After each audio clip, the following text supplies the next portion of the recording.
Today's Monday message is from Colossians chapter 3, verses 12 through 17, which is one of my favorite sections of the Bible out of all of the verses in there. And you might rightly say to me, Pastor Jen, I'm pretty sure that there are a lot of things that you've said are your favorite passages in the Bible, and that is true. But let me say that Colossians 3 is probably a favorite among my favorites. And I commend all 5 verses to your reading, maybe taking one slowly each day of this week and really thinking through the verbs and the call and what God is speaking to us through them.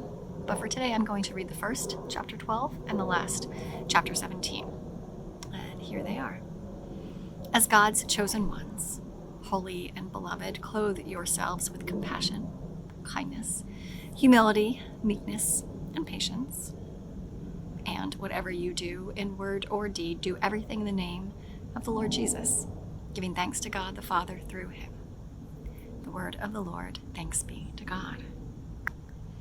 Verse 12, after telling us who we are, God's chosen ones, that we are holy and beloved, there's a verb of action there for us, that we are to clothe ourselves with these qualities: compassion, kindness, humility, meekness, and patience. And they seem to have an inward and an outward and even an upward quality to them.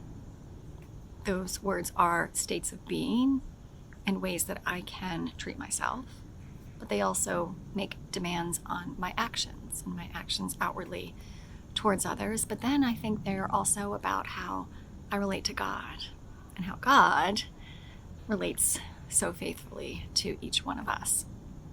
And then using the idea of clothing ourselves, clothing yourself, it is something that should be this close to you and regularly a part of your day.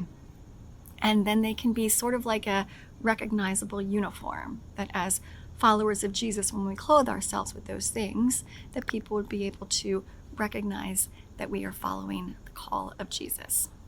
Maybe the way that somebody wears scrubs or a military uniform or something for a place where they're employed, and you immediately recognize them for their role. That's what it means for us who follow Jesus to clothe ourselves with those things. And then in verse 17, it says, nothing that we do is outside of Jesus' interest.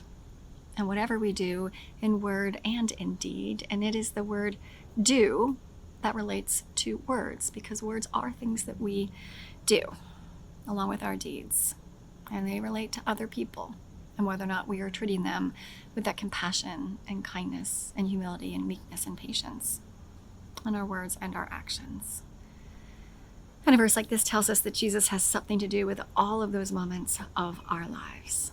And that's kind of daunting, but it's also inspiring to think about that's how closely we are to follow him. And then ending it with gratitude, that all of it has to do with gratitude, a mindset that Jesus is with me in all of it, in whatever I do. And then out of that gratitude, I recognize his presence and his call here. And you recognize that too.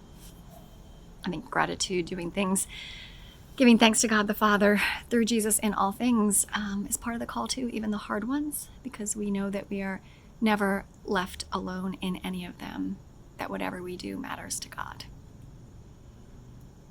So as you think about these words from Colossians 3, may you, the rest of today, or maybe the next time you're getting dressed, think about how it is that you clothe yourself with these things of God, and then how it is that you take those into every word or action of your day, and just put underneath that a foundation of thankfulness and gratitude for the never-ending, always seeking us love of God through Jesus. Go in peace.